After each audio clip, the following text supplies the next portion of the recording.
So welcome, Sarah Bockel. I'm so excited that you're going to finish this whole series for us.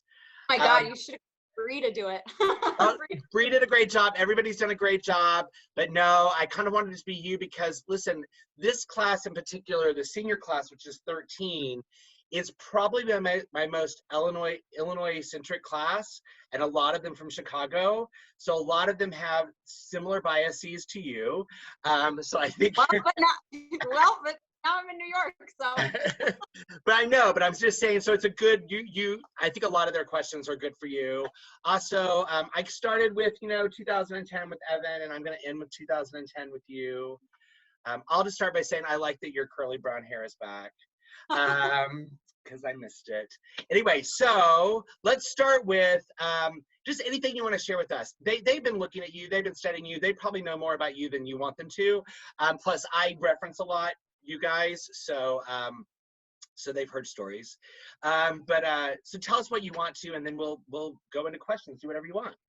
Great. I've been thinking a lot about you guys the last few weeks, and just, thinking about how we can spin this to be a positive thing, as I'm sure, Scott and Jean and everybody have been trying to do. And because there will be a time where you will have to go through this, a lean time when you're out of work. Of course, this is just the craziest time because everyone's out of work. And I know, like, I feel for you guys the most with, all the stuff that you're not going to get to do right away, and your summer jobs especially. And so I was trying to think of things that I could challenge you to do. And I'm sure, other people have said these things too. But one of the first things that came to mind, and something that I was doing right before this happened, was I was doing the artist way, which is something that Scott has talked about, to me 10 years ago. And I was the farthest along I've ever gotten. I was up to week 9. And I'm wondering if you guys can use this time to get to know yourself a little bit better. And I don't know about you, but when I graduated from college, I thought I knew who I was and what I needed, but I'm kind of stuck doing all that inner work now, because I kind of avoided it for about 10 years or, 32 years. And so there's a lot of distractions. Right now there's a lot.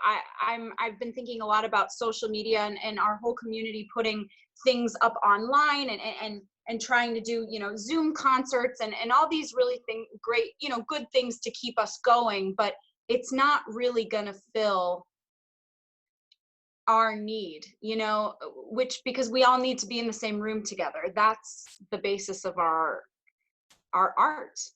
And so while we're waiting, what can you do to really dig deeper and to get to know yourself? I know that, for me, I think for a lot of artists, but mostly for me personally, I find social media to be really distracting sometimes. I can't figure out how I feel, and I'm so competitive, and I'm seeing all this work that's put out there that I feel like I can't put out anything that could top it, or anything that people wouldn't judge.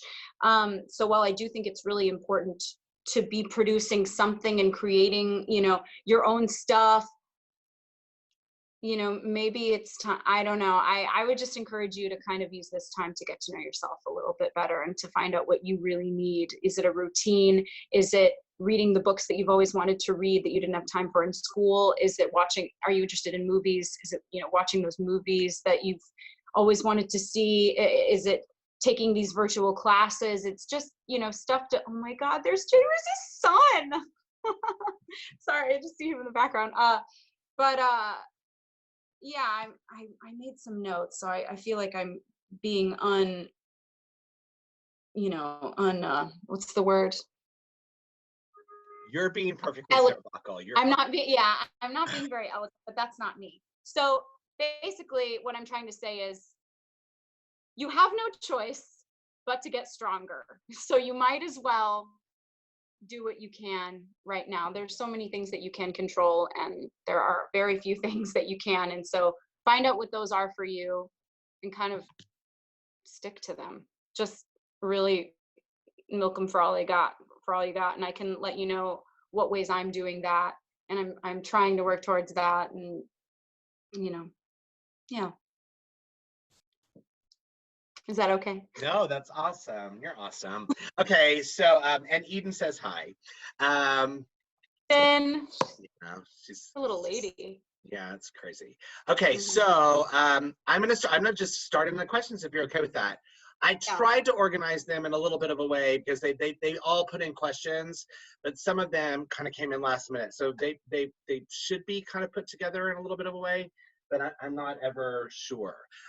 Let's start with this. They wanted to know, can you discuss your journey post-graduation and your experience with theater in Chicago, but even more so, what was your experience financially with regional theater versus your experience financially with touring and Broadway companies? And in all of that, you can go into describing your journey and transition from Chicago to New York post the tour and your, not your Broadway debut because you made it while you were on tour, but your debut as Carole. Yes. So right out of school, I booked a summer stock job at the Lost Colony. Is that still a thing? Yeah, it's a place. Yeah, it's a good place. It was a really fun experience, and I think it was one of a perfect college experience. But I have to point out that as soon as it ended, I had nothing. And I moved back to Chicago, and my parents said, we'll give you 3 months rent. I was very lucky. And in that time, you need to find a job where you can pay your rent. And I don't know, I had good success with my plan. I don't know if it's for everyone, but my plan at the time was do anything. So I auditioned for everything in Chicago, and my first job did not pay. So, and it was horrible. I think it got one of the worst reviews in Time Out Chicago that they've ever given. And I played a dancing pair of testicles. I think Scott knows this story. Yes, I did. I wore a dress that was nude and covered in hair. But that job led to my next job, and my next job, the goal for that was I want to get paid something. And I got the next job that I did, I got paid $100 total. And then I kind of, we talked about that in school about how there was kind of like 3 things. It has to be either you're doing it for the money, the networking, or the art because you want to do it. And then sometimes it's for the insurance weeks once you're equity. And so I just kind of would base my time on that. Sometimes I did shows that were I wasn't really that into it, but I wanted to work with the people in it, or I wanted to go to that theater. I don't know, stuff like that. Sometimes you have to make some compromises. But I started to work up from there. And I think about 3 or 4 years into that, I was waiting tables. I even had a hard time getting a serving job. I finally just had to lie. Which I hate to tell you that, like, sometimes you just got to do what you got to do to get the money so that you can do theater at night, which is what I was doing. And eventually, you'll find something that works for you. A lot of people, I think, I have a lot of friends who are really good at not being precious about their day jobs so that they can walk away from them if they come into conflict with the show that they're doing, or if they book a show, or if they can't go to an audition. I know at some point, you need to make money though too. So it's definitely a balance. So I did that for a couple of years. And sometimes I would keep taking jobs that didn't make money. Like I did this production of Into the Woods, which Scott saw. You saw it. Yeah, and Eden came. It was really weird. I loved it. The guy was clearly getting MFA. Yes. Yeah, but he's a good friend now. And I did that. And I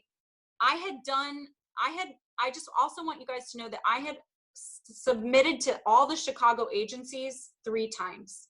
Every time you submit, I don't know how it is now, but you could submit every 6 months. You send them a headshot and a cover letter, and you'd invite them to the show that you were in, and, you know, or give them your website or offer them free tickets. You know, I was just doing it, you know, a couple months ago on Broadway. Like, will you please come to my show? You know, I know this person that you represent. You know, you're still hustling, you know, because I didn't have a New York agent. And I was also in, you know, shows for about 4 or 5 years where I thought I could get reviewed well, and I either wasn't mentioned or I got she does a nice job, you know. But I finally was in this show, Into the Woods, where I got a nice shout out. So it took me a long time, and the shout out said I was an underused talent. And so I could use that to say to agencies, hey, I'm underused. So I did that.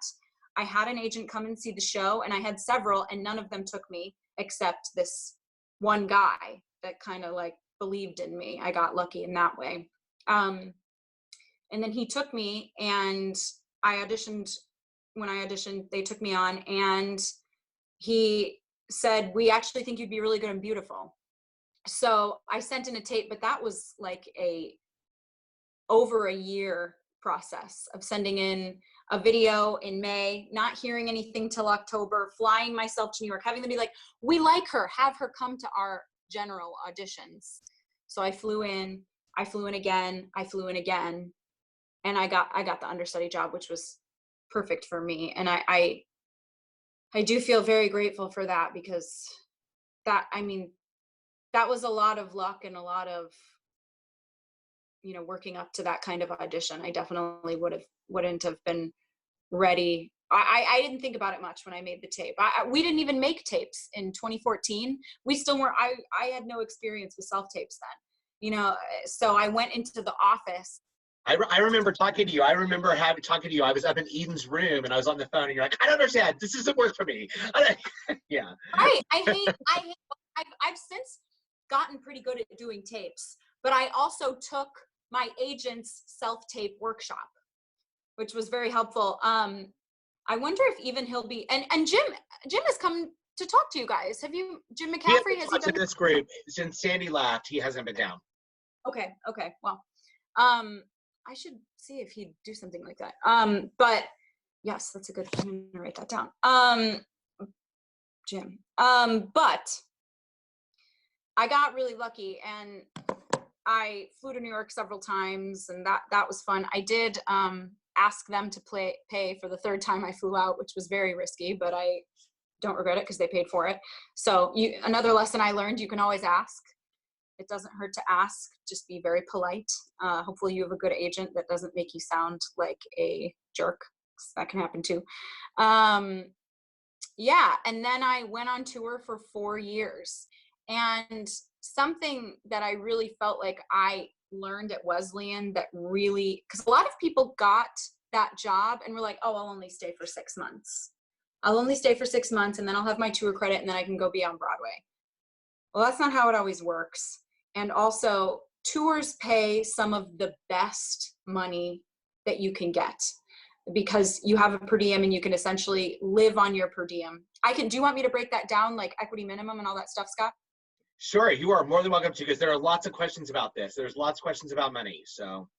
Great, I can break it down. So in Chicago, I was doing things that were for stipends. $100 here, $750 here. If you got a extension, you get another $250. And that basically was like fun money, you know, and I would have the goal to try and make more and more. I would get regional work occasionally, because it's very easy in Chicago to crash equity auditions, especially if you've ever done it in New York. Oh my God, it's like a friggin' like a cruise or something, you know, like just the equity building is beautiful. There's a library, there's practice rooms that aren't soundproof. That's a good thing to remember. And I would wait tables downtown. And then after I finished my shift, the lunch shift, I would walk to the equity building downtown and go to crash an equity call. From there, I would get you know, regional gigs that would give me a week's salary, you know, and then I would get like, if you're a Chicago centralized group, I worked at the Paramount in Aurora. So I, you know, took 6 weeks off of my waiting table job, and then I would go back. I was just trying to do anything that would take me away from having a day job. That became my goal.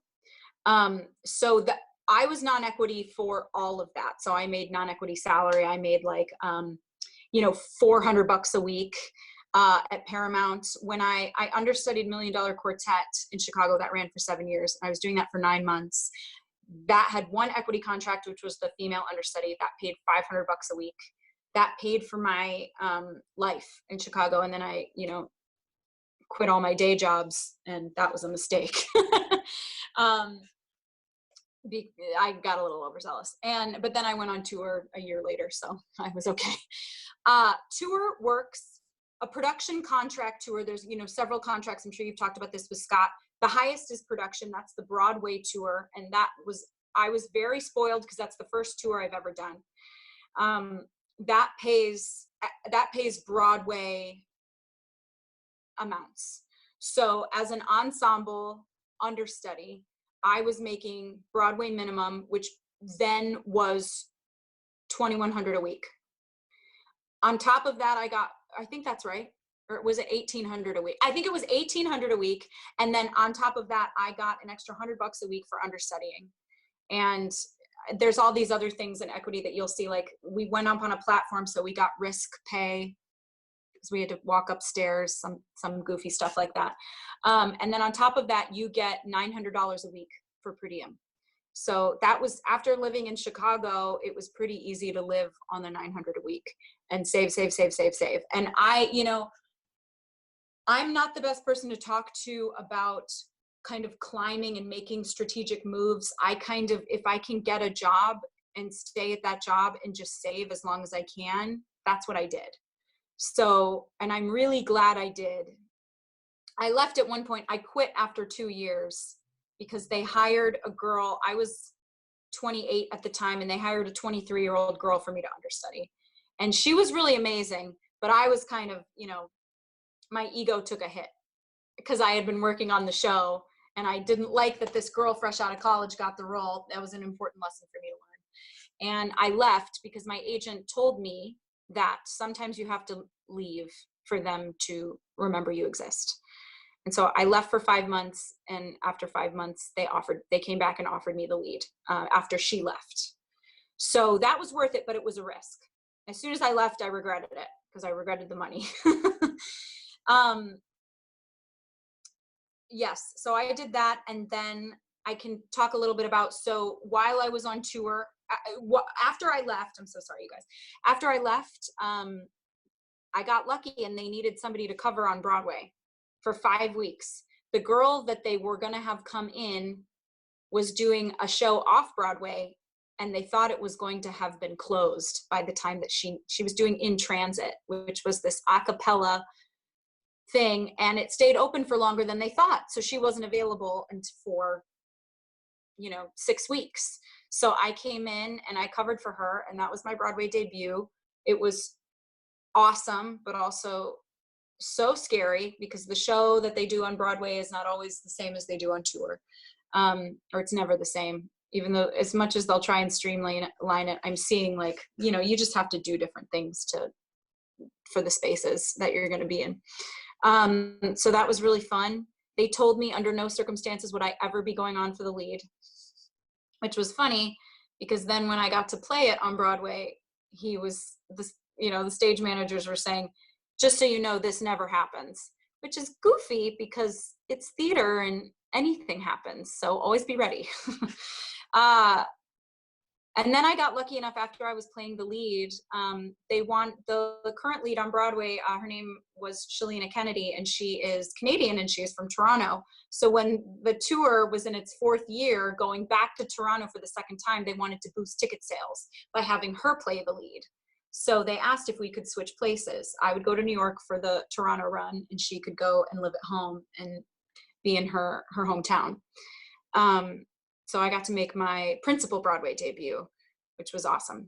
And so I got to make, you know, all those really cool memories. And then after I went back to tour, and after the tour ended, they needed a person to close the show because Shalina at that point had gone on tour with the band's Visit and thought she was going to be able to come back to Beautiful, but it closed. So I got to be the last Carole. So that's okay. That was okay with me. So it was a lot of luck. It was a lot of funny timing, but I really felt like if I could stick around and be a strong, you know, support, and essentially as an understudy, their insurance policy, I felt like that was a more solid plan for me than leaving and then trying to get something else as a Chicago actor that had no New York connections yet. Does that answer some specifics? I think it did. It answered a lot of the questions. I want to just ask, because I'm looking at the questions they have to say, talk a little bit about the decision. Because listen, here's the thing. Let's be real. 10 years out, you are such a Chicago girl, only wanted to be a Chicago girl, still are a Chicago girl at heart. But you're in New York, and actually all of your friends are in New York too that also went to Chicago. They have gone back to New York, or they have gone to New York, like Kelsey and things like that. So why ultimately did you make the decision that you couldn't stay in New York? You needed to be in Chicago, you needed to be in New York. Yes. And that is, the one thing that I wanted to say that Wesleyan taught me that I felt like was very valuable is to essentially put your ego aside and to be a good worker. You know what I mean? To like be the person that is willing to, you know, pay attention, stay focused. It is unbelievable to me. I will meet these young people that come out of conservatories, you know, University of Michigan, CCM, you know, Carnegie Mellon, except my boyfriend went to Carnegie Mellon and he's a very hard worker. So I will say, I can't throw his school under the bus, but I feel like sometimes they come out with an attitude or a sense of privilege. And really, I just want to do good work. And I remember hearing even from Amy Morton, I remember an Amy Morton quote somebody said to me that 8 times a week is the death of art. And I really disagree with that. I really felt like I was getting artistic fulfillment out of doing the same show that I'd done over 1,000 times. You know, but I toured with it. The audiences were always different, understudies, different people leaving and coming and going, you know, different elements all the time. But I really felt like there was more to be mined, and the show got better and better the richer the world got, and that takes months and years. Now I'm kind of thinking like I don't know how to do a short run because I need more time, but I haven't gotten that far yet. So the question was, how did I make the decision to go from Chicago to New York? Yes, and even when I left the tour the first time to go back to Chicago, I heard there was an opening on Broadway, and I called my agent to see if he could do some sleuthing for me. He said, but I thought you wanted to go home to Chicago. And I really just wanted to try to push myself, because it is, you know, Scott, I remember you saying like, theater is a journey. You know, acting and being an artist, it's a journey. It's going to take you in and out. It's going to take you to places you never thought. It's going to just help you grow as a person. And I felt like at that point, I was brave enough to try and to push and to say, if I can make my Broadway debut, if I can do something I never thought I would be able to do, I want to do it. So once I got that, I kind of felt like I could do anything. I at that point, I really wanted to push myself and try harder. And I had lived in Chicago at 10 years at that point. I mean, minus the time I was on tour, so 7. But I had seen, you know, sometimes Chicago is cliquey. Sometimes it's hard to break into. The thing I would think about in Chicago that I think is true is that if you hang out long enough, you will be in. If you keep showing up to the auditions, if you keep doing good work, you will get cast, you will break in eventually. And so that was kind of my motto. And once I had done some theater there and made some friends, I felt ready and comfortable enough to move on. And I think that's true of my friends too that have moved there, Kelsey and Liz and Maya. You know, like life is, you know, you think it's going to be one thing, and then you do that thing, and you're ready for something different. Yeah, just in case for the class. So Sarah's part of the original Happiness Girls. So they are all in New York now, but they were not always. They've all been in different places, but they are currently now in their 30s, residing in the same city for the first time since Happiness. Who would have thought? Two of them, Liz. The first year Maya and Liz lived together. Now Liz and Kelsey live together. It's crazy. But it's really, you never know. You just never know. It's cool. Okay, you talked about this a little bit. Wait, you can hear me, right? Yeah.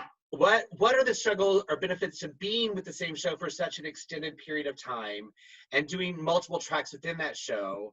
And also along that lines, how did you stay creative? How did you keep it fresh? And you know, how did you maintain that creativity on national tour? And how would you compare it to staying in one location for a longer run? It's touring. It's a hard life, I would say. You know, now looking back, I'm like, God, I would give anything to be on the road again. You know, to have that like sense of community and purpose and stability. You know, you have somewhere to be. So I would say that how I stayed creative. I mean, we would get together and read Shakespeare plays after the show. That one of the swings was like shortening Shakespeare plays, like, you know, kind of adapting them to be with, you know, only 7 people or only 5 people. And, you know, we'd get together after the show, all the understudies and all the ensemble, you know, the principals kind of really had to live a really like, you know, grandma-ish saintly existence, because, you know, you kind of, at that point, it's not as fun to be a principal, I would say. It's a lot more pressure, and it's a lot more, you know, your body, everything you do is for the show at night. But as an ensemble member, you do the same thing every day. You're just walking across that stage in the background. So you need other stuff to be active. You know, I was reading every book I ever wanted to read. What else would we do? You were painting, weren't you? I was, yeah, I was painting. I'm painting again now for the first time. I'm back in these drawing classes that like I was taking with Marcia in college, which is really fun and nice. But yeah, we'd get together. I mean, we did a reading of Indecent one night, which was really fun. And God, I just love that, you know, love that place so much. And just people would pick things and things to do.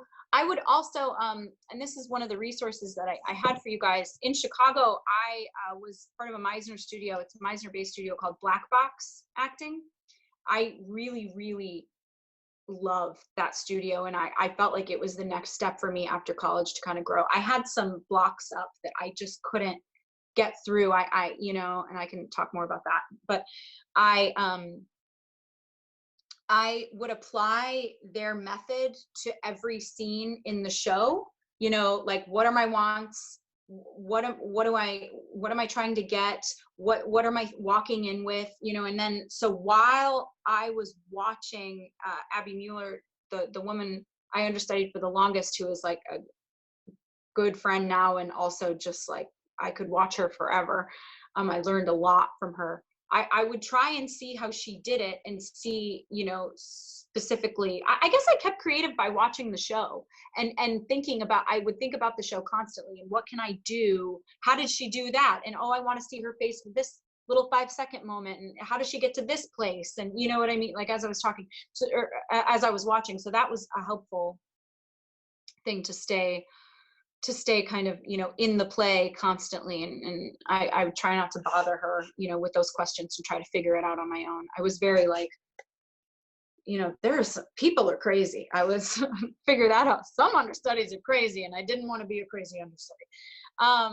So, or just like really hungry, and you're like, leave me alone. But yeah, I tried to do it by myself. You know, it was kind of solitary work. for a while, or I'd talk to the other understudies about it. That would be fun, like, where are they coming from? What do they think it is? What do they love about the show? So yeah, I just kind of got obsessed with it.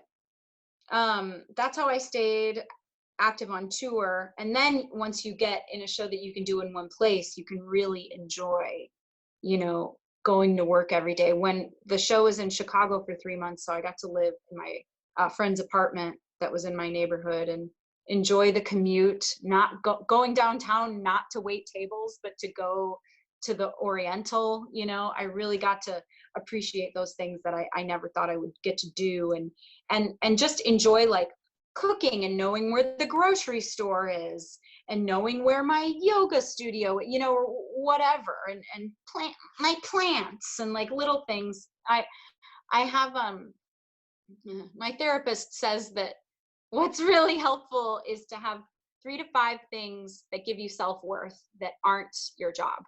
And when my job ended, I kind of had no self-worth.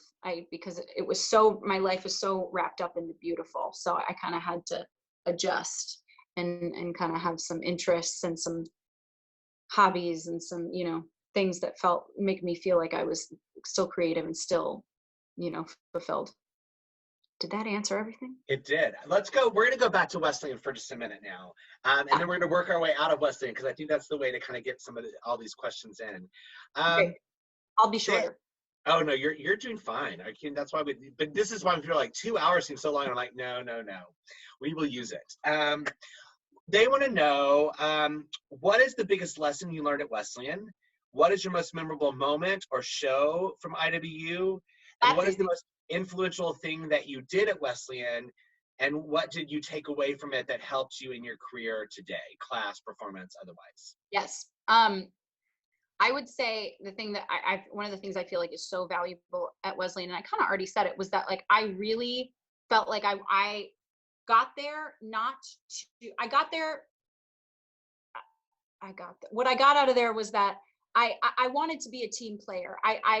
I really liked, I started out as a BA before I transferred to a BFA, and you learn this as a BA too, because it's not a conservatory. It's, you learn all the aspects. And so I knew what the wardrobe people were going through, and I could hang up my costumes, you know what I mean, in the way that she hung them up, to kind of like help out, to be a team player, to just really be committed to doing good work, and not being committed to using the show as a step to the next thing, or a person that's not gonna, or a person that's like there to mess around, or to only be serious when it's their moment.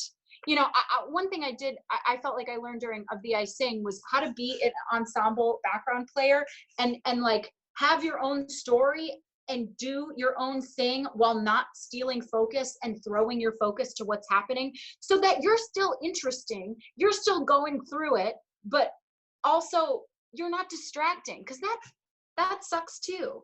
Their eyes are going to wander over to you, and they're going to be curious about you if you're focused in your own journey.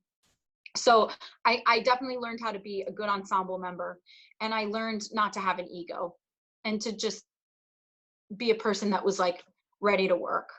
I think that was, and I've seen that reflected back at me as I've worked with people from other schools, people that have, chips on their shoulders, or are jaded, who've been on Broadway since they were 23 years old, and they don't know how lucky they are sometimes. And I felt like Wesleyan, because I don't know if Scott, would you still agree, or any of the faculty members, that we're kind of like scrappy? We're kind of I don't know. We are definitely scrappy. Maybe not as much as we were, because we were like, Yeah, we were working our way up. I was new then, but we're still scrapping. We still have to. We have to work hard to stay up there. But I like that. I like that about us. I like the attitude it gives us. Like, and people will ask me, "Where did you go to school?" "Oh, you must have went to Northwestern." Kids that went to Northwestern have an attitude, like, and I have friends from Northwestern, but I don't miss that attitude, and I don't need it. I have something to say, and I have a perspective, but I'm willing. I think Wesleyan taught me to listen more than try and throw up my perspective. So that was, I think, one of the most important things.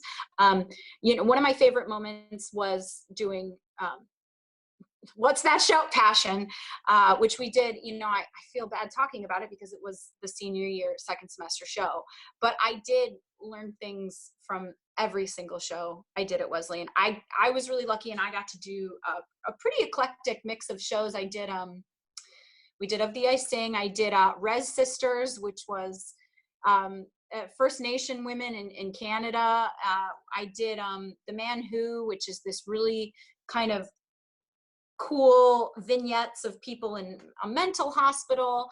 I got to do an Ibsen play. I did Enemy of the People. That was like I really have kind of always had like I just want to be a good actor. I have a chip on my shoulder a little bit. Like I want to prove myself as a good actor. So as soon as I graduated from college, I kept taking acting classes, which I felt that were very, very worthwhile and helpful to me, because Chicago is such of a, you know, real raw, you know, kind of.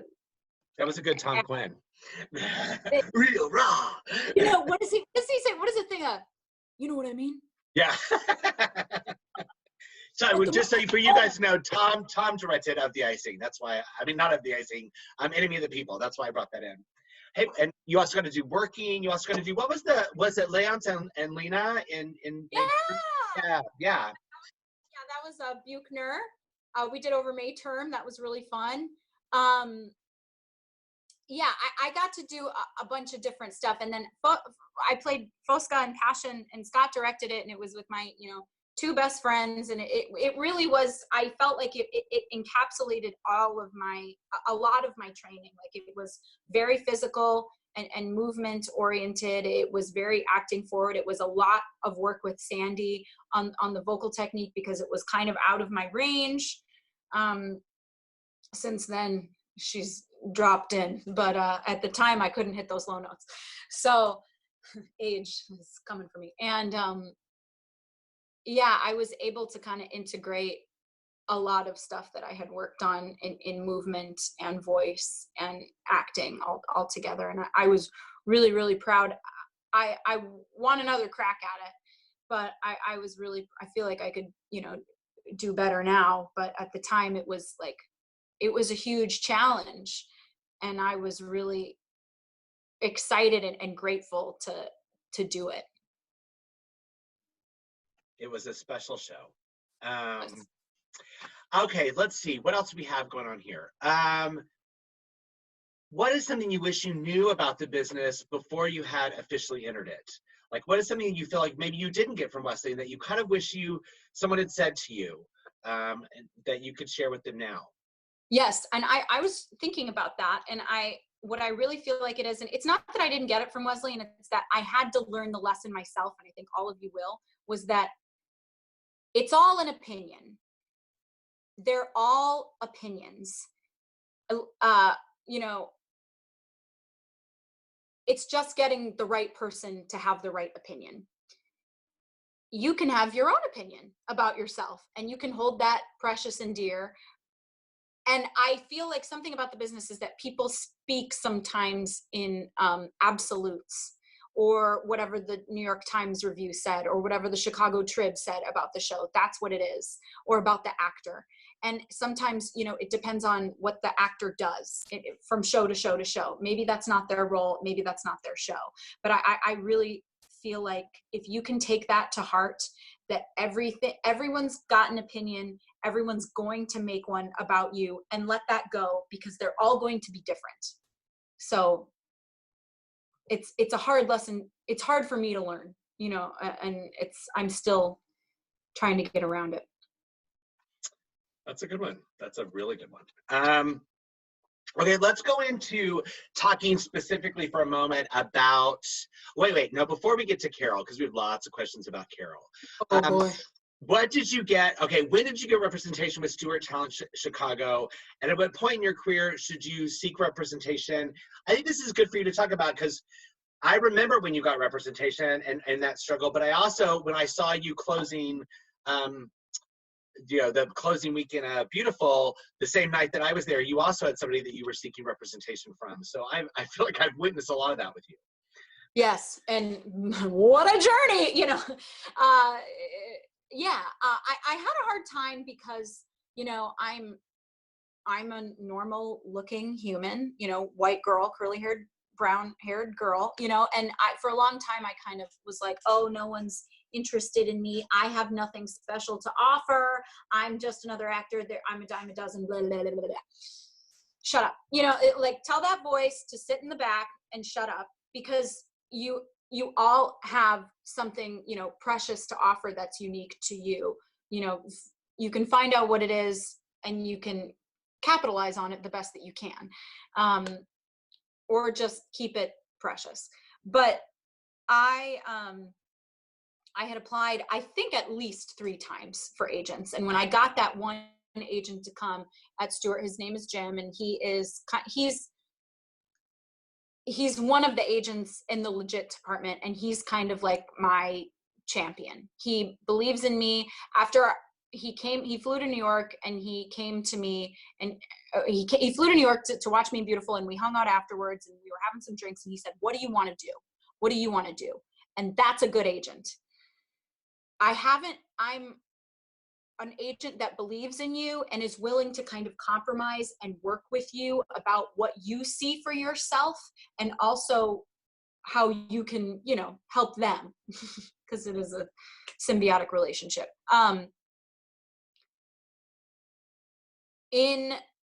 I also feel like, you can't rest on an agent. You have to keep getting auditions for yourself. They will help you. Hopefully, their goal is to help you get into rooms that you cannot get into. But otherwise, you need to be going to the auditions anyway, because you need to be in practice. If you're only going to the auditions your agent is getting you every, once a month, you are not going to be warm and ready and comfortable. For me in New York, that's going to EPAs. Right now, I am, I guess, freelancing with Stewart Talent in New York. Their agency is not, if you're interested in Stewart, their agencies in LA and Chicago and New York, they're part of the same system, but you have to audition for every branch, and they can get you a meeting, but they aren't necessarily going to represent you, because they kind of do their own thing. And Stewart, New York is much smaller than it is in Chicago. They have about 250 clients, and in Chicago they have 500. I'm not sure about the LA or the Atlanta offices. But they are, I'm starting a new process now in New York, and they're just still getting to know me. So the auditions are kind of few and far between. They're testing me out. They're seeing what I can do. And so what I found really helpful is going to EPAs and getting up and getting there at 7 a.m. It's much earlier for the non-ec people. Because I'm equity, so at least I'll wait to get an appointment, but then I will get an appointment. If that's confusing what I'm saying. The online sign up as an equity person is still kind of fakakta. It's like really hard to get an appointment still. You might get lucky and get one online. You can just show up. But, there's equity people waiting at those calls at 6, 7 a.m. as well. And then, doing what they do. But I've never gotten a call back from an EPA, but I will say it has warmed me up and helped me try out material, helped me get more jitters out, more comfortable, so that when I do get the agent audition, I'm ready. I've either tried out new material and that I'm like, oh yeah, I got this thing, or I'm, just not as nervous. So that's something that I'm trying to do to kind of, to get another job, or I was doing to get another job, to see what the next thing is. What was the second part of that? Was there another part of that question? No, you got it. You got it, because now what I have is a two-parter. They want to know, I think this is probably a Carson question, because it sounds like him. But talk to us about your healthy daily routine when you're in a show, a long run or a tour. Like, how do you take care of yourself? What's it like? Versus, how are you doing that now? Let's not get to COVID. Let's just say pre-COVID-19, what was it like? Because those are different ways of taking care of yourself and self-care. Yeah. And I'm doing different things to kind of maintain. On tour, you know, everyone has their little routines. Like a lot of people took up jogging because it's free and you can do it anywhere. And, you know, even if it's like kind of doing laps on the side of the highway at the, you know, the friggin' Marriott that you're staying at off the highway. But I would mostly, because I didn't love staying in a hotel every week, I mostly did Airbnbs. What happens is on tour with the per diem, they give you pre-tax. They'll just cut you a check for that. They will give you options. The equity makes them give you 2 housing options, 2 hotels. Or you can decline either of those options and find your own housing, whether that's living with friends or finding an Airbnb or a VRBO, whatever. That was better for my mental health on tour, was to have, you know, a full kitchen, feel like I was in a house and I had room to spread out. And I accidentally adopted a dog on a layoff. So for the last year of tour, I had my dog with me, which you think would be really challenging, but it was actually okay. And it was awesome to come home to my, you know, my little like domestic life with my dog. But don't do that until you're ready. So the hotel gyms were really helpful. I would do yoga tapes in my hotel room or in my Airbnb. I would, you know, try and get motivated with friends. It's hard to not gain weight on tour. And one thing that they do is the costumers really make your costumes fit exactly to how you were at the fitting, so that you know immediately whether you've gained weight or not. I feel like they so that, you know, if things are tight, because it's like, you know, it's up and down. You're bloated because you're on the plane, or you're bloated because you didn't feel like grocery shopping and you're eating the friggin' frozen dinner, you know, whatever. So I got really good at cooking with a mini fridge, you know, like, and a microwave, making, you know, getting like vegetables for the week. I would travel a NutriBullet with me that I upgraded at the end of tour. I got the Ninja one that I still really use. So, you know, you make a smoothie, you know, you go down to the hotel breakfast and you get like a bunch of hard-boiled eggs, and you get the yogurt, and you take your free crap, and then you mix that with your stuff that you bought. I'd make little wraps and chop up veggies and avocado and put them in a wrap, or like some deli meat, whatever. You know, so it's easy. It's also easy, you know, to blow money, and you want to go out to the bars. You want to see all the cool stuff in every city, but you've kind of got to forgive. I learned I would get too up about going to the museum and the cool restaurants and the, you know, stuff, and kind of, you can just relax. Whatever you need to do, you know, if that means sleeping until your warm up, fine. You know, you kind of gotta give yourself a break on the road. So that's what I would do to stay healthy on tour. I'm still, you know, figuring that out. And that's why I'm kind of excited for you guys to have this time to figure out what you do need, because I've avoided it for so long that I'm finally starting to, you know, what do I need to feel good? And routines really help me. You know, waking up at the same time, cooking has really helped me.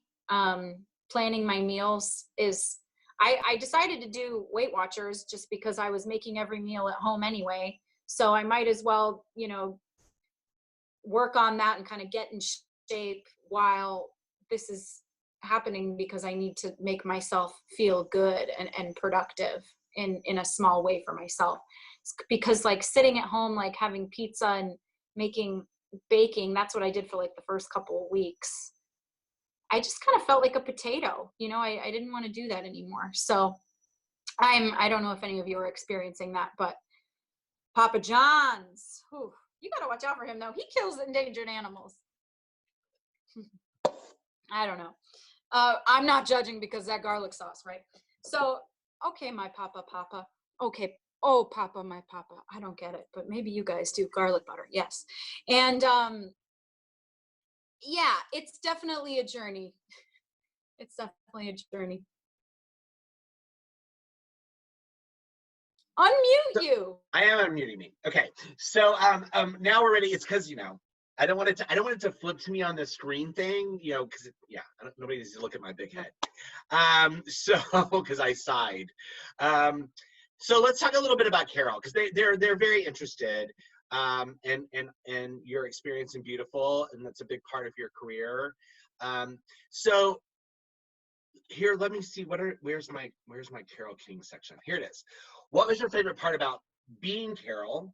What was it like to experience meeting Carole King? And what is your favorite Carole King song to perform? Okay. Wow, there were a lot of best things. I felt like it happened at a time in my life where I felt really capable of doing it. I felt like I was a good person for the job and I had a lot to bring to it.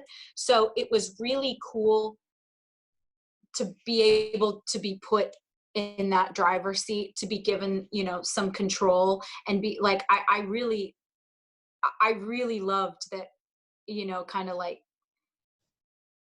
being able to be confident in my ability. That felt really, and because, you know, you don't want people to give you permission to feel capable of something. You want to give that to yourself.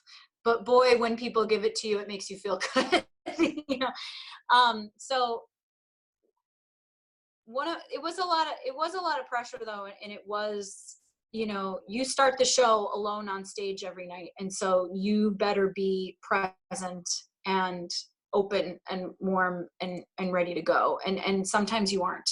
And so learning how to, one of my favorite parts was learning to take what the audience was giving to me and to give it back to them. You know, every night is a new night. And so sometimes even when I would start the show and, you know, be tired and not really up to it, I would kind of like get into it, you know, whether it was because I kind of lost myself in it and I found myself enjoying it again, or like I would just be Bockel, come on, you got to focus. And then I'd find something new, you know, like just staying open to the little happy accidents that happen on stage. Somebody, you know, bumps themselves or can't keep a straight face, and you've got to, you know, really, or somebody laughs unexpectedly in the audience, or, you know, you connect with somebody that you don't usually look at in a scene. Like that would like shake me out and wake me up, or maybe an understudy going on last minute. That was always awesome. So those were, you know, those unexpected happy moments were some of my favorite parts. Being able, just being in control and being able to end on this like really happy, really empowering moment, and feeling so, you know, in sync with the band. Oh God, I think I miss that the most, is singing with an orchestra and feeling really connected in that way. I like really, really look forward to the day that I get to sing with a full band or an orchestra again. Did I really play the piano? Absolutely not. I took keyboarding, but I think I got a C. I was not good. You were the last generation. You're the reason I took theory out of the School of Music and into the School of Theater. Because I failed it. And then I had to play piano. In that time that I learned how to play piano, I probably could have just learned it. But that was a lot of sitting off stage, watching Abby's hands, actually not even watching Abby's hands, watching our conductor on the monitor and what her hands would do, and just tapping the rhythms on my knees over and over and over and over. And I really felt like people who didn't do that played Carole, it suffered, you know, like I just was like, your hands aren't moving right. You know, I don't know. It was important to me, and it's given the least attention in the show. Like for the directors and the music directors don't really, they just say, yeah. And I really hated that. Yeah, but Nick would always talk about you. He always said Nick Williams always said you were the best at that. That you were the most believable Carole piano player. And I am the worst piano player in real life, acting. So that was nice. Why am I yelling? So that was my favorite part. What was the other parts of this question? It was about meeting Carole, your experience meeting Carole King, and then also your favorite song to sing of hers. Yes. So I met Carole 3 times. The first 2 times, she didn't know me from Adam. She was meeting everybody. I was in the ensemble. She was the understudy, or I was the understudy. she's so nice, even though she had no idea who the heck I was in the show. She signs everything. She makes sure, she says everyone gets a selfie. She would have personal moments with our music director, the band. The band was very important to her, and the Carole. And so my fourth year on tour, she came and surprised us and saw the show in Costa Mesa, because her two daughters live in LA. So she drove out from LA. And something that she hadn't done with the other two tour carols, which was really cool, is she surprised us by coming out on stage. Normally she surprises us by, you know, we all gather after the show and we're all like, we get called to the stage and we're all like, well, we're fired or Carole's here. So, and Carole would come out and then everybody cries. But so the show ended, we did the show, it was a normal, you know, Saturday night, whatever. And our ASM comes up to me and says, so you know how you were joking about how there was somebody in the monitor that looked like Carole King in the front row.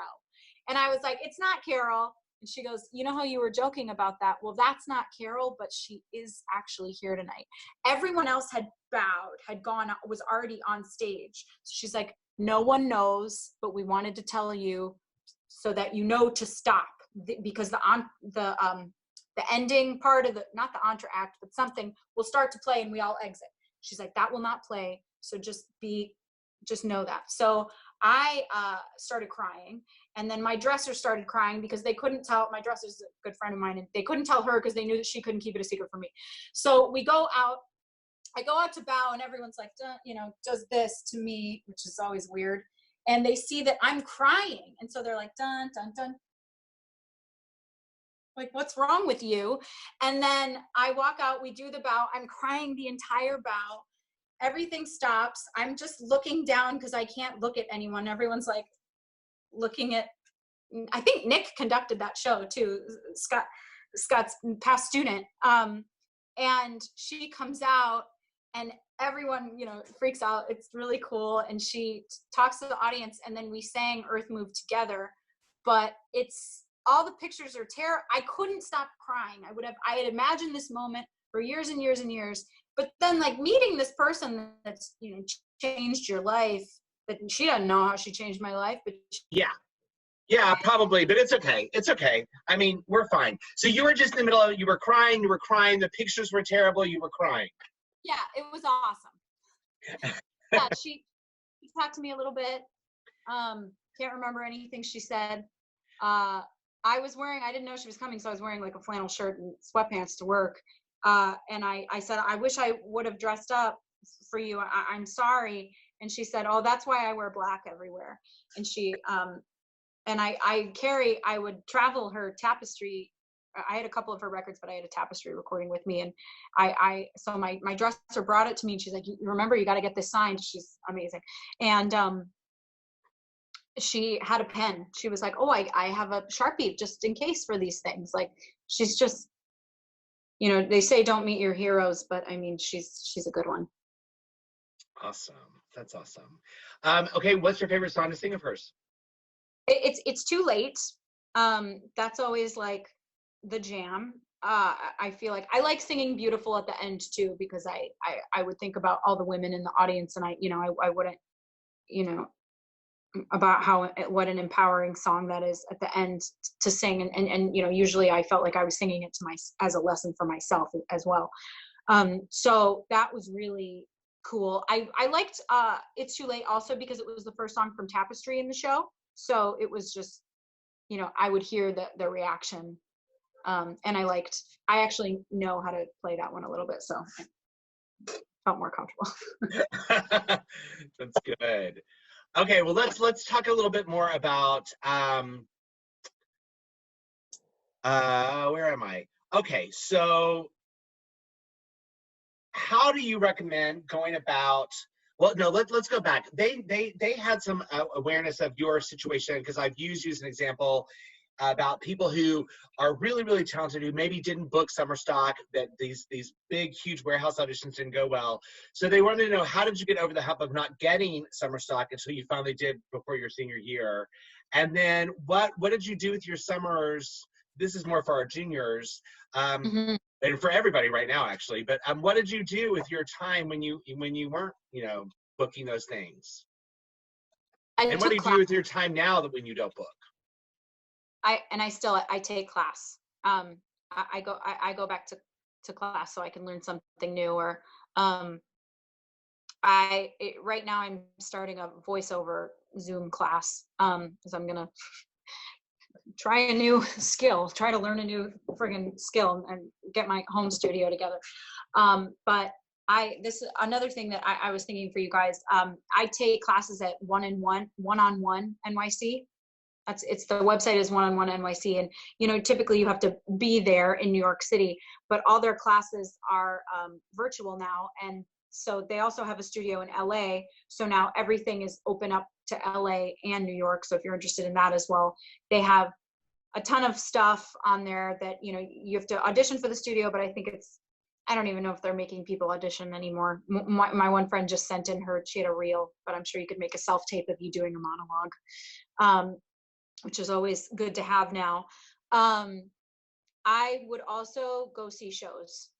I would go back to just like seeing why I loved it. I always loved being an audience member too. And so when you don't have time to do that when you're in a show or in school, that's what would get me excited. So I guess now what you guys can do is there's things, all these like virtual offerings, something that you might be interested in. Steppenwolf is offering, I don't know if you've heard about this. It's not next week, but every Tuesday they have a virtual program for early career professionals, which is you guys, where they basically have like Zoom chats with some of their ensemble, just like something to like get you to stay in it. Black Box Acting has virtual class. They have a script analysis class virtually and a virtual vocal technique class.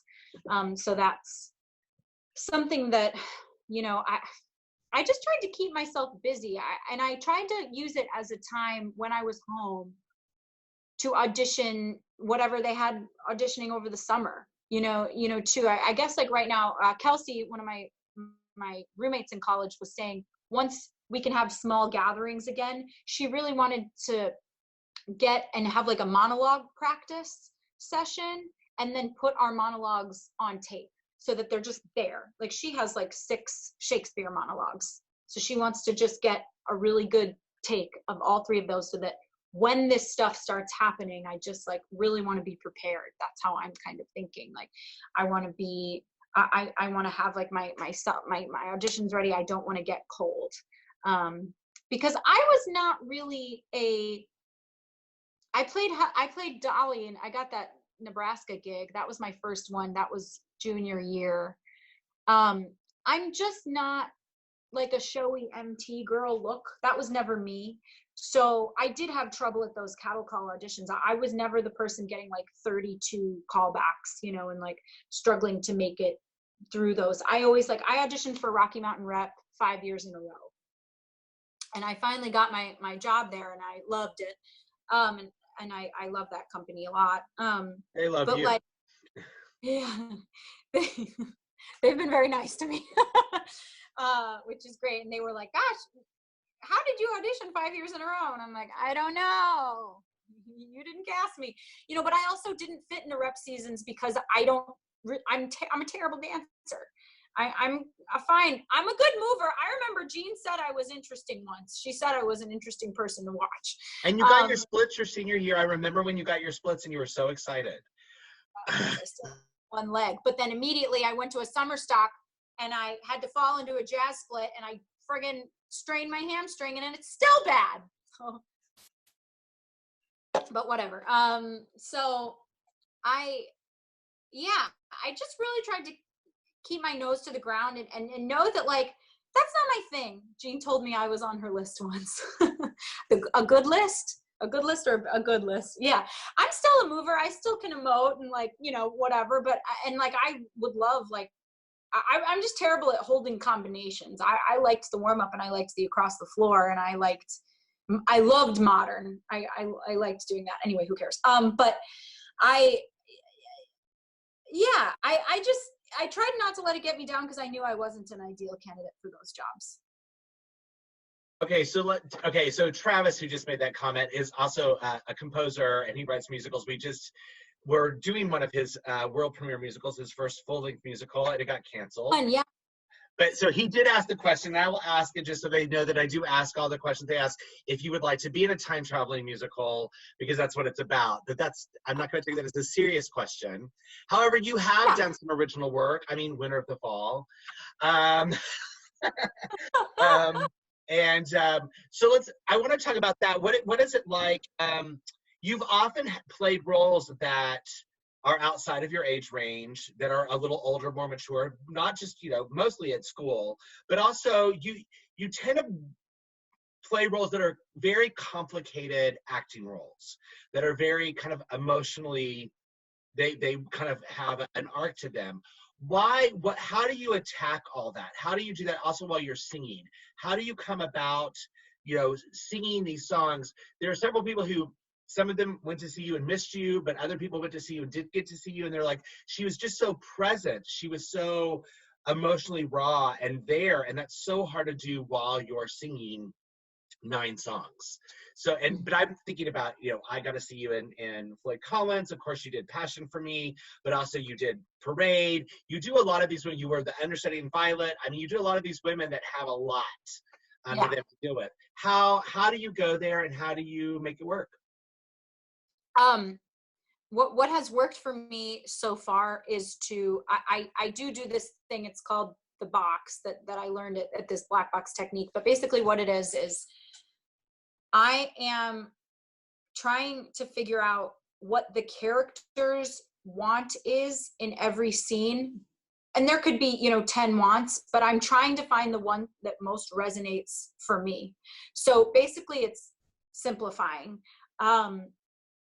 I try to simplify it down as much as I can so that I know, I try to take my relationship with my scene partner as personally as possible. So, I'm trying to use like an example. So for Carole, what I'm trying to do is figure out what her want is, but I think what the most important thing is that I connect to it. I connected a lot to that character because I am insecure. I am worried that, people won't like me or people won't love me or stay in my life, or they'll get sick or bored of me. I'm things that, I like to use my hangups and my insecurities to help me. My weaknesses as strengths is because everyone else has those weaknesses too. So, or that's how I try to think about it. I just try to connect to the character as much as possible. And then I try to condense it down into a really quick sentence so that before I go on, and some people it works like if they can just think of the moment before they go on, that works. Or if I can say a sentence that goes something like, if I don't get this, I won't have this. If he doesn't love me, I'll always be alone. If he doesn't love me, no one will. Whatever, a sentence like that I can use really quickly to just like drop in. Some people like with the substitutions, Uta Hagen, she could like touch her sleeve of her costume, or, it's whatever works for you. So I would, the benefit of a long run is trying all these different things and seeing what works and seeing what doesn't, and having the opportunity to do it over and over and over again, to the point where I didn't need to think of the moment before, or I didn't need to remember what my want was in that scene. It's almost like muscle memory. Like sometimes somebody would be saying those lines and I would just kind of start welling up, because at a certain point, those lines were really weighted for me in after a while. So that I had the luxury of trying new things, and I had the luxury of failing in understudy rehearsal and failing on stage, and knowing that you're going to do it tomorrow. How's that? No, that's good. That's good. I have a couple other questions that are here, but I kind of think we should open it up. I'm going to ask some of what's your best, your advice for seniors and stuff like that, but I'm going to wait for the very end for that. So let's open it up to the group and see what questions, because a lot of them were not able to get their questions in on time. Oh, crap. So we won't belabor that moment. But so do we have some questions for Sarah that I have not already answered? Or not that I've answered, that I've already asked? I'm looking around because I went to a speaker view, so I'm out of the speaker view so I could see some hands. Yeah, Morgan. Okay. Hi. Hi, Morgan. I had this awesome opportunity to see you during the Chicago Sing in the Park in Millennium Park a couple years back. Cool. Also, I'm really sorry, anybody that missed me, if I wasn't on. I'm really sorry. I apologize. I guess my question is, how do you feel like there's a huge difference for you when you're going back and forth between like a full-length performance and a concert version of a performance, and what do you do to kind of like settle into the differences between those two things? I like to have more fun with the concert ones, you know, and especially that Millennium one. I felt like because it was like 30,000 people, it needed to be big, like, and not that, like, you know, when the houses on tour are big as well, but I felt like, and I felt like I didn't know if I even like tackled this. I went off stage and I was like, oh, I needed to be doing more stuff. I needed to be like walking around more, and the Jumbotron is there too, which is, don't look at it, you know, when you do that, you know, but that's scary. But I felt like I was learning about scale, and that performance too, that arrangement included a lot more instruments that we normally had. So it wasn't even like there was cellos and like these things that there were no parts written for. So it just was like a fuller, bigger thing. And I was glad that they decided to do Earth Move and not like a smaller, like, you know, more demure song like Will You Still Love Me Tomorrow or something, because I could bring a lot of energy, and I tried to like come out with energy and like kind of like get the crowd riled up and like, you know, maybe do different riffs or stuff that like normally in the show you have to stick to the time period, but in a concert setting you can have a little more fun. Does that answer your question? Yes, thank you. Yeah. Yeah, okay, I'm looking for hands, people. I know you got questions for Sarah. I'm such an over talker. I'm sorry, guys. No, don't be shy. Okay, Angie. Hi. Hi, Angie.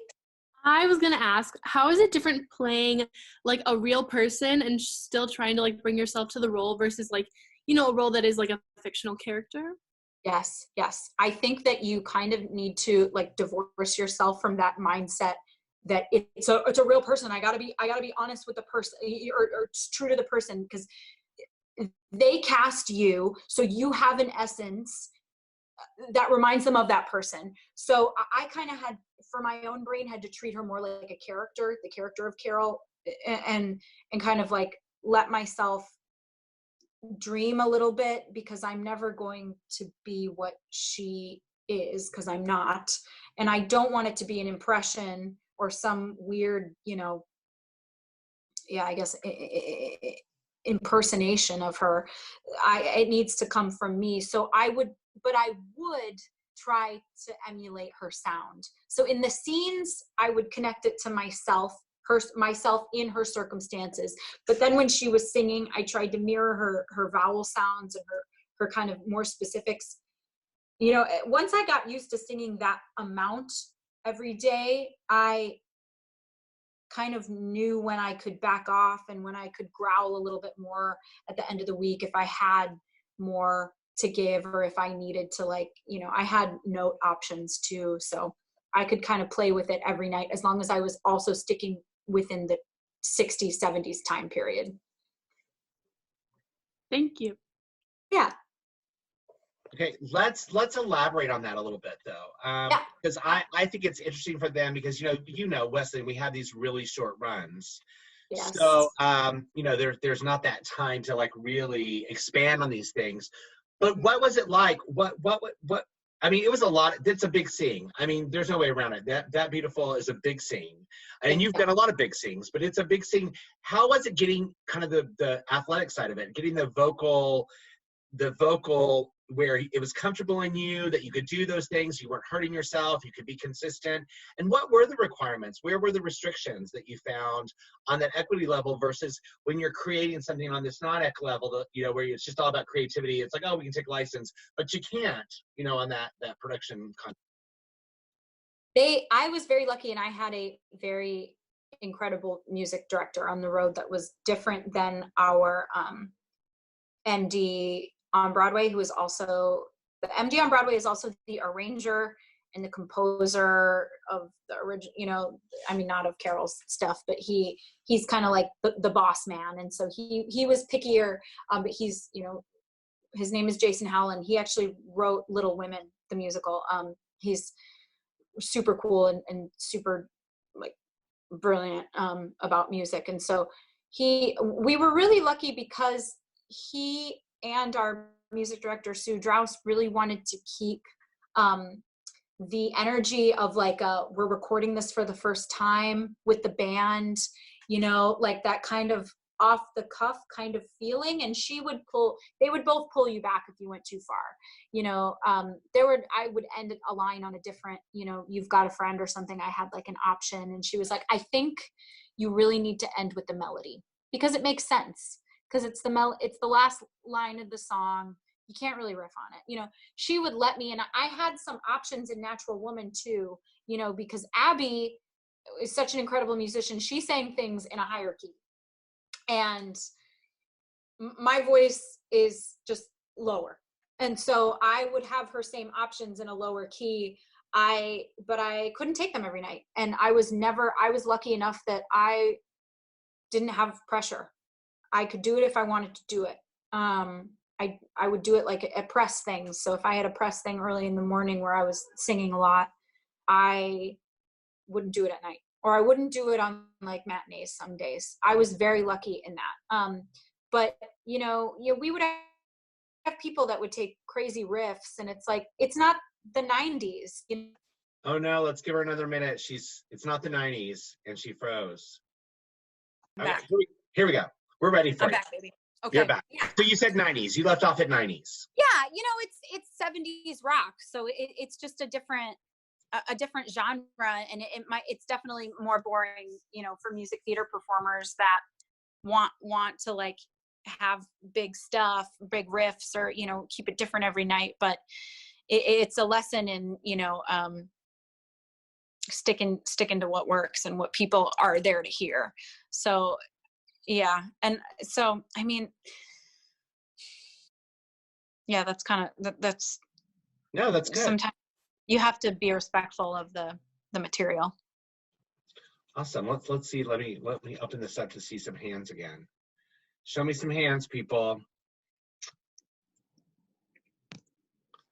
Okay, everybody looks frozen. Okay, no. Chris? Oh, I'm sorry. Jimbo Baggins. That would be Jim Conklin. What would you like to ask Jim? Hi, Jimbo. Hello. Hi, Yes, I'm looking for Jimbo's you. fine. Hi. So I have a question about you being a mover who is interesting to watch. I hope with Sherry Jean and Jay Riz, I'm not overstepping. You kind of answered this already, talking about like knowing which auditions and like what to showcase and all that stuff. But how have you found like your niche, I guess, with certain shows, or like just within the industry, and like how do you approach like that side of your craft, I suppose?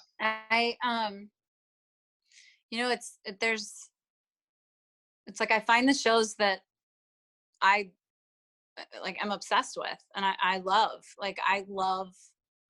Floyd Collins. I love Parade. I love Adam Gettle. I love like the weird composers, and I like the more meaty stuff. And that stuff, is in a way that's just, you know, more what I'm interested in. It's the stuff that I actually want to listen to as well, you know, but I will say that, you know, some of the shows that, you know, I would audition for, like I got to be in Fiddler on the Roof in Paramount and Aurora, and I was shocked at how much that show meant to me and how much meaning and beauty was in it. So, and I did do a little bit of like dancing in the Daughters, like ensemble section. And that, you know, was fine. That show slaps. Boy, does it. And so I would say be open, but also be aware of what really like makes your stomach drop. And like, God, I would kill to be in that. Like, what is that? And how can you be like Waitress? I was like, I need to play that role, you know, and I was like, I'm perfect for this. And I auditioned for it. Couldn't even get a call back. They were like, bye, you know? So it's going to be someone's opinion at the end of the day, but you need to be prepared to at least try. So I would say, try and find that balance. And if you fall on your face at a dance call, it's not the end of the world. Hell yeah. All right. Thank you so much. Thank you. You're welcome. Sarah, to follow up on that a little bit, because, you know, Yeah. they all, by the time they're, you know, they come in as first years and they're like, what's my type? What's my type? I'm like, we're not going to talk about type until you're like juniors or seniors. Yeah, you don't know type yet. is such a complicated personal journey. How do you deal with that? Because you do see yourself as a singer actor more than, you know, some of the other stuff that's out there. You have always been drawn to certain kind of work. How do you make those selections, and do you think it's harder? You know. Yeah. I do think it's harder. It's tough because type is so tricky, and I feel like in some ways we're moving against it, which I think is amazing. But at the same time, I think there's a lot of directors out there that have not caught up. And so they type out very quickly before you even open your mouth, you know? So, I mean, you're fighting the good fight out there is what it feels like sometimes. Cause you know, you really, you know, like for somebody, God, I wish I could like use an example that, you know, like I'm thinking of like, you know, Kelsey Phillips versus Liz Schwarzrock, you know, how different they were both BFA MTs, my roommates, and they're both blonde, cute, young, but completely different types. One reads older, one reads young, one reads innocent, one reads dark, you know, I don't know. And both dancers, both actor dancers, very, you know, bizarre, but it's just, I feel like you just have to get out there as much as you possibly can to increase your odds, you know, because you're searching for the directors that are interested in you for you, and that maybe are willing to bend the type a little bit. And it's becoming more and more prevalent, but it's like, it's tough, and you never know what they're thinking. So you just really need to do your own thing. So in that vein, in trying to figure out who you are and putting out who you are, because, you know, it makes your stomach drop and it's who you love, give us 3 shows that you want to be in right now. Oh, Hades Town. That was my first callback. So yeah, and then of course all that shit's bye-bye. But yeah, definitely Hades Town. That's what I can't stop listening to. What else is out there that I really wanted to see The Minutes, which is what Jesse Mueller was in. It's a Steppenwolf show that went to Broadway. God, now I'm like, what even was on Broadway? Well, I was just thinking about like. Jagged Little Pill. Jagged Little Pill. Really, but then I saw it and I was kind of like, this is shoehorned in there. It's not. There's too many things going on, and I felt like it was kind of pandering. And can I say that? Is that okay? But that Lauren Patton was in the star. She was, and I was like, I want to play that fucking part, but I can't do it because that's her part. It is so specific to her. It suits her so well. So that was awesome. But everything else, I was kind of like, these actors are kicking ass and like doing it, but I wanted it to be better. Come on, what else? I really, you know, I really wanted to go in for Waitress again. That was another thing, but I want to play it regionally now. I'm like, so Yeah, what other shows? That's good. I have, I have oh, several I can see you in. I have a question I have, for Sarah if we have time. Yes, I will. Hi, Maya Maya. McGowan, we have time. Please speak. Yay. Hi, Sarah. hi, Maya. I was wondering, you talked a little bit about the Chicago market and your experiences in Chicago, but now that you're living in New York, I was wondering if you could tell us a little bit about maybe some of the biggest market differences about living in New York as an actor, and then also just as an individual, what's the biggest difference about living in New York and having to deal with New York rather than, Chicago? Well, I've only been here 6 months, but I can say that, it will challenge you. I already feel, but it will force you to rise to the occasion. I think, like whether it's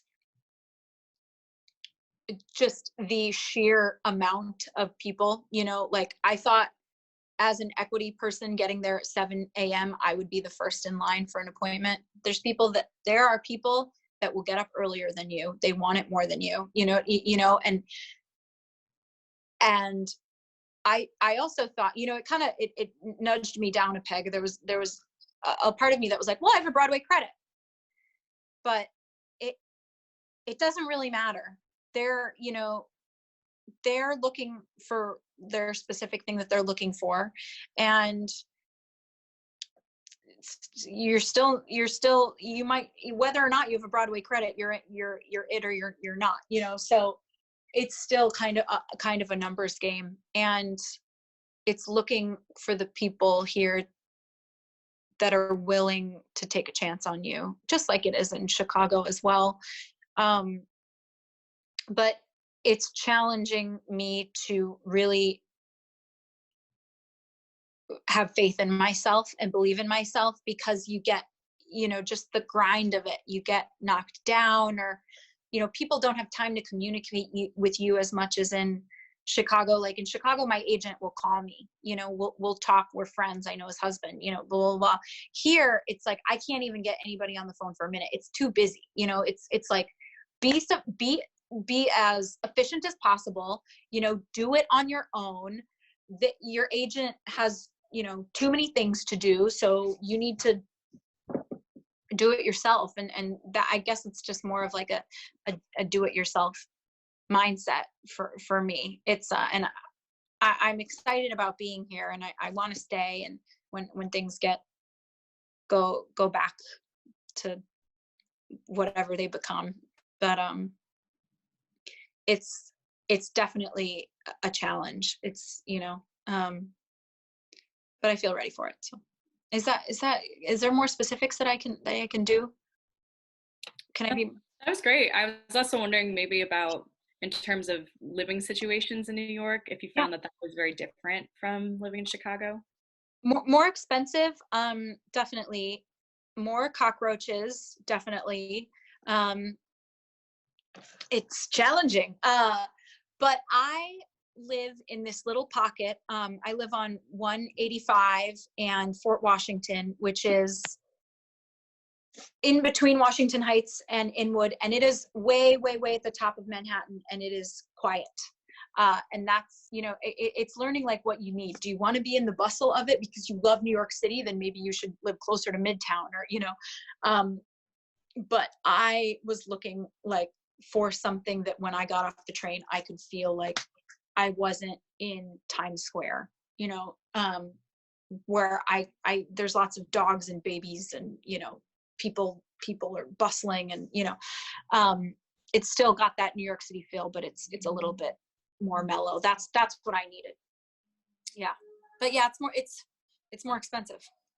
Can you compare and contrast that a little bit in the fact that for them, because you grew up in Chicago and you're super familiar, versus, you were very resistant to go to New York. I was surprised when you said, I'm going to New York. I'm going to go. I'm going to do it. I was like, oh my gosh, Sarah Bockel's going to go to New York. And not just for her show. So, and I know part of that has to do with personal life and relationships and things like that. And I mean, not to, out you in that way, but I mean, but can you talk about that? Because that, I think they're weighing that. And the problem that I'm having in advising them over this last few years is Chicago's very different now than it was when you first graduated. And I'm finding that these early career kids are just not finding work. And In Chicago? Yeah. And so, and not that they're finding work in New York either, it's just that there's a lot more opportunity. You know what I'm saying? Like, so it tends to happen faster that they get work outside of New York, like a Josh Levinson. You know, he went to New York to never live there for 5 years. And now he's finally living there. But I mean, you know, it's that sort of thing. Evan Dolan, he goes off to New York only to get work in Chicago. And, you know, spent a year in Chicago working at all these theaters, but he got them in New York. So so I'm wondering about that. I think they really need to hear from you. I mean, from people that are living it right now. There is more work. And I can go to 3 calls a day. You know, if I get up in the morning, you know, it makes you feel productive in that way. And to have a book that's like, okay, you just not, you know, get the one, go and wait for the one, and then that you're waiting for specifically, and then walk around Pearl Studios and be like, oh, Smokey Joe's Cafe, I got a song. Oh, and nobody's waiting in line. Great. I can just do that one really quick. You know, to have the, you know, your book on you and your resumes, and just be like, oh, I'm going to go across the street and see what's going on at the Pearl across the street. You know, I'm going to go to Ripley Greer, see what's going on, see if I can get in there. There's a lot more of that. And so if, you know, the sheer just like pavement pounding that you can do is that. And I do wonder, you know, and that's something I don't know about, is if I do feel like Chicago is a lot more inundated than it was. And I don't know if there's necessarily more work. Because it's not like there's more equity theaters than there were. I think the only one that started was Paramount, and then there was the Music Theater, or I don't know what that one was. There's a small other equity house. I think like it has to depend on where you want to be, you know, where you like to live. Do you like how New York feels, or do you like how Chicago feels? And go from there, or just like take a season and get a sublet and just do all the, and normally that would be, you know, this time is when there's like 5 auditions a day, that you can just pound them out for all the summer work and all the season announcements and all that. But it, you know, for me, I grew up on Chicago theater, and so that was my mindset. That, and New York was just like too big for me at the time. So I had to wait until I could adjust, and my self-confidence and all that could come up to the level where I felt like I had the ability, I had something to offer.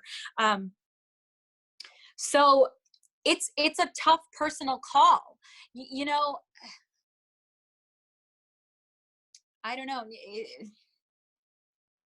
It's a personal decision. Do you know what I mean, Scott? I do, and I use you as an example all the time, because I felt like you made your decisions right out of college for personal reasons, and I said, and it didn't ruin anything. My point to them was, Sarah's not any worse off. She's Carole King on Broadway. It doesn't matter. She had her own journey, and that's what I try to tell them. My one just concern is, none of us know what this is going to look like, right, after COVID-19. Right. I don't know if you remember, because you were still a student, but do you remember when the bottom fell out of the market? The financial. I told all those seniors and said, I don't know what it's going to look like. I don't know how to help you make your stuff look like it did a couple of years ago. Yes. And I feel like that's true. We just got to figure out what's going on. But I think that's a big thing. My thing that I say to them all the time is, there is no starter. Like, Chicago's Chicago. You have to learn that city. You have to get to know that city. You have to succeed in that city. New York is New York. You got to do that. LA's LA. There's no, like, none of it buy you anything at another place. No, and especially like me going from Chicago to New York, no one cares about Chicago stuff in New York. No one. There's, you know, unless like maybe there's somebody there that went to Wesleyan or knows a person on your resume, maybe. But typically they're looking at your, you know, they're writing stuff. They're not even looking at it. So I'm finding I'm doing, you know, I'm playing catch up right now.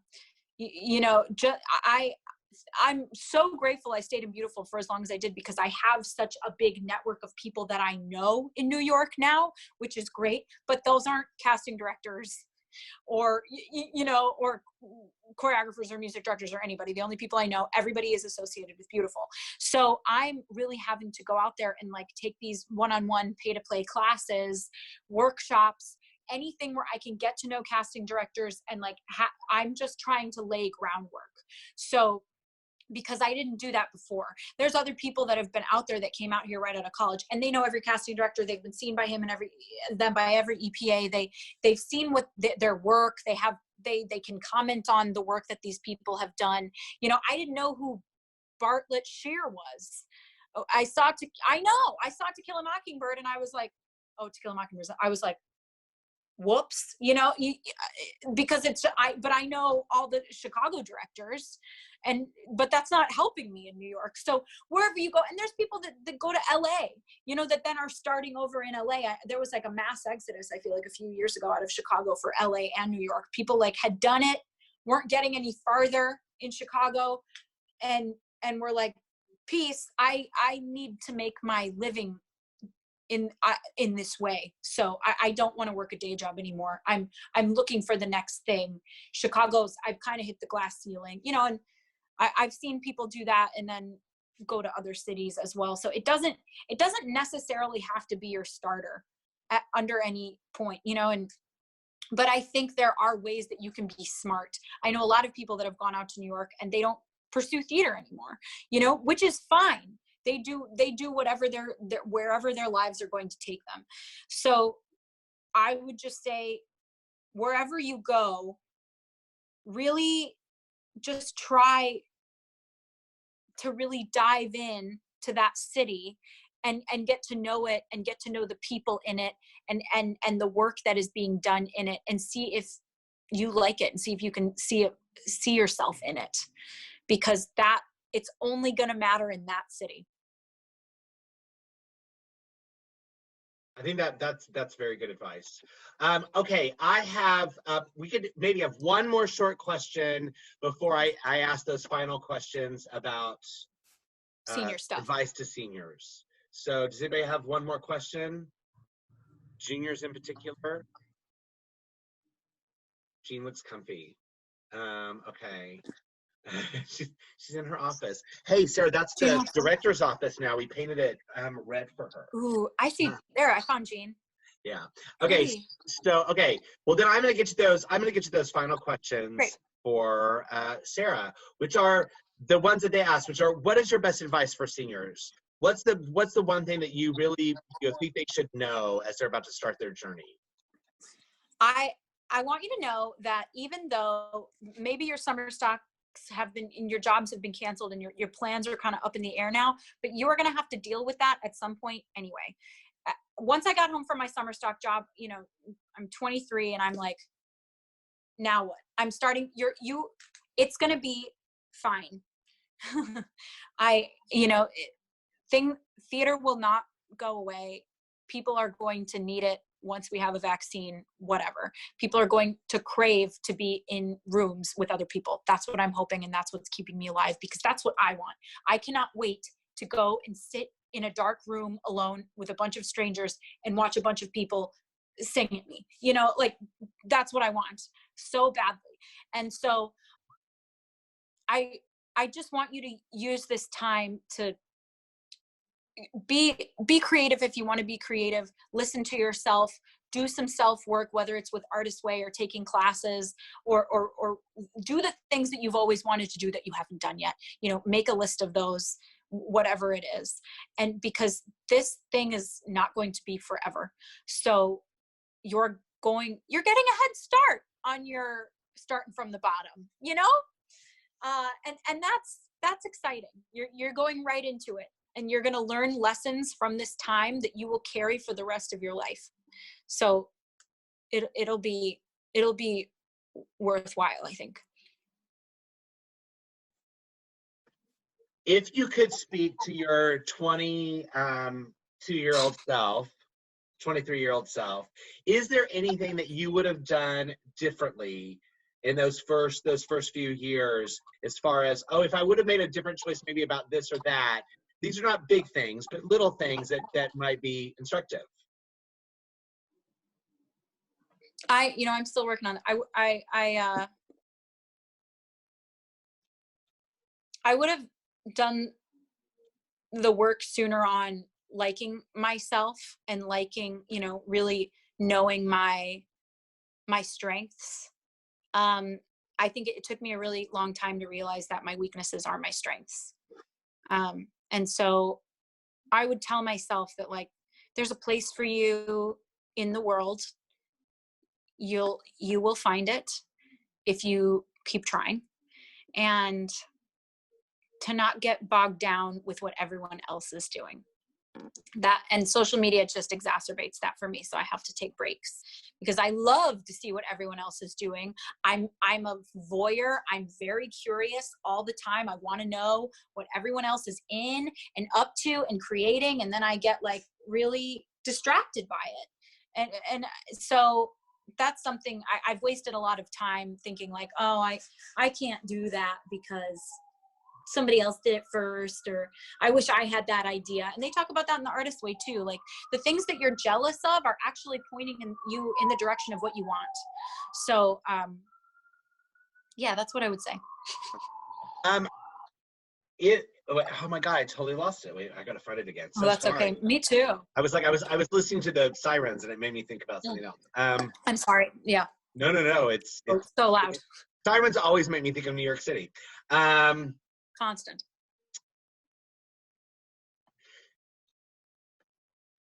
No, it's gone. You'll find it.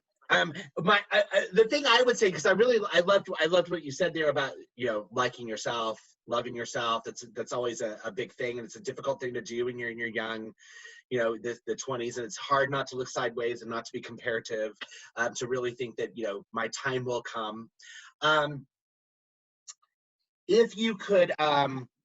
If you could speak just a minute to what you think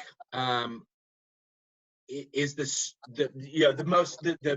most challenging part of moving from, in between things in this time of unknown, because I mean, COVID is unknown too. You spoke to it a little bit about, like, you can't wait to be in a dark room with strangers watching that, people singing. I think we're all feeling that. But what do you think is the most challenging thing for you, just since leaving Beautiful and then starting this audition process, the new city, and then having this happen? It's because I so desperately want to move on from Beautiful in the way that I want the next show. Because I want to prove to myself very badly that I am capable of something else, because I've done it for so long that sometimes I'm like, God, do I know how to sing anything else but this like gravelly 70s rock?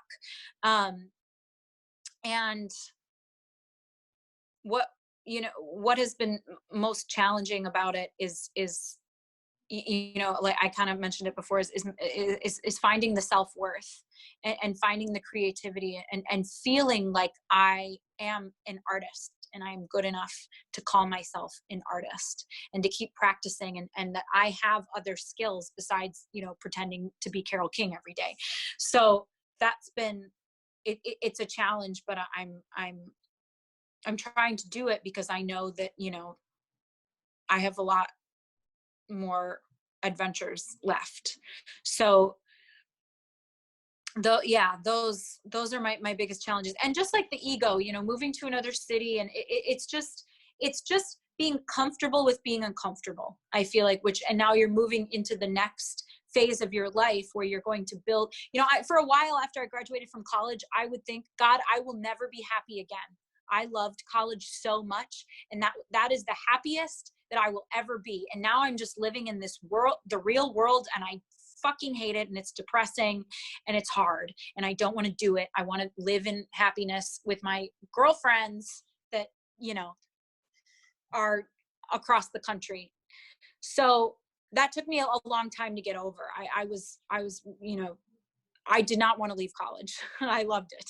So, just try to get comfortable being uncomfortable. Know that it's stretching you.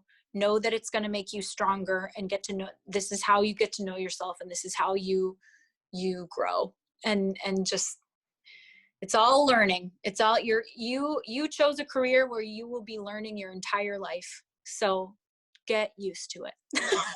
Yeah, you know me, I embrace that lifelong learning. I found the two questions that I had misplaced.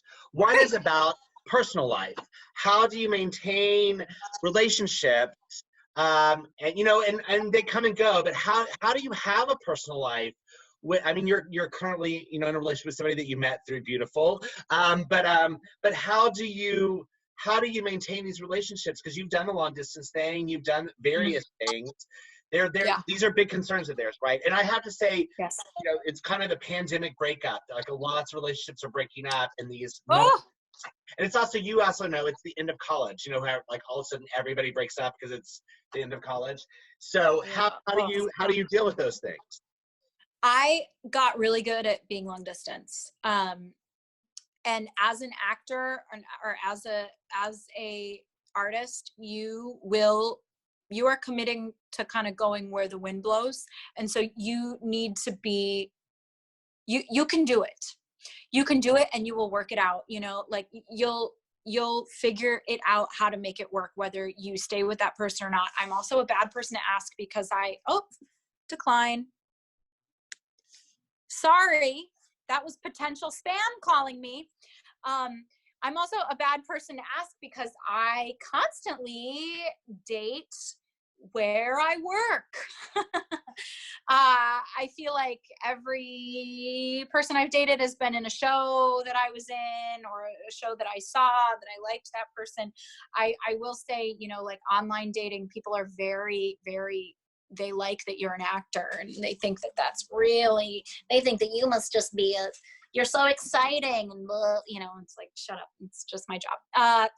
But because I've done that too.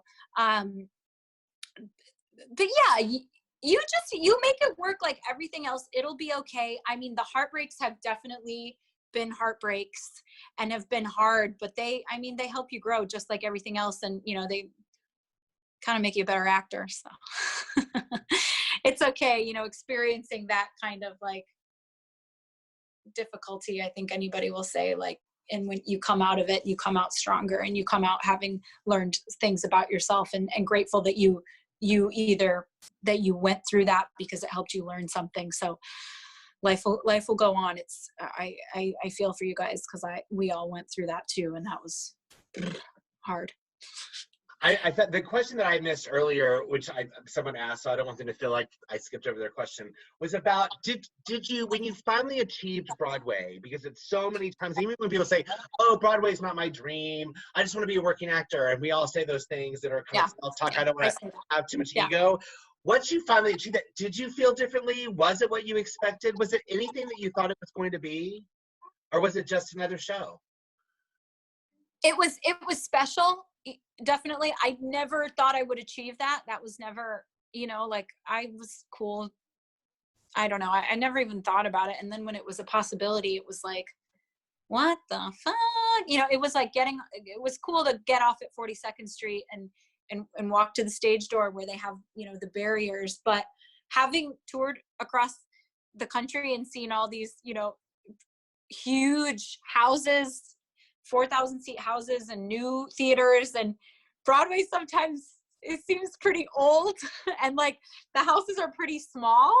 You know, we didn't perform in houses that were as small as Broadway houses. So, and I like that though. I like that the houses are smaller and more intimate and way up close. It, you know, gets to the point where you like look down and you're like, are you enjoying your M&Ms? Because I can hear them and see them, you know, but that's a lesson in focus and staying, you know, with your scene partner when there's, you know, tourists that are drunk. And I mean, that's any house, but I had the wig mistress pulled me aside right before I made my Broadway debut. She's a very wonderful woman. And she said, I know that everything is kind of like you're trying to keep all your, you know, ducks in a row and have a good show and everything. But just remember that when you take your bow, just remember that's your first Broadway bow, and to take it in and to have a moment. Don't just like kind of don't wish it to be over because you'll never get it again.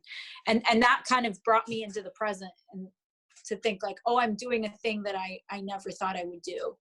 and it's really special. Like it felt really special.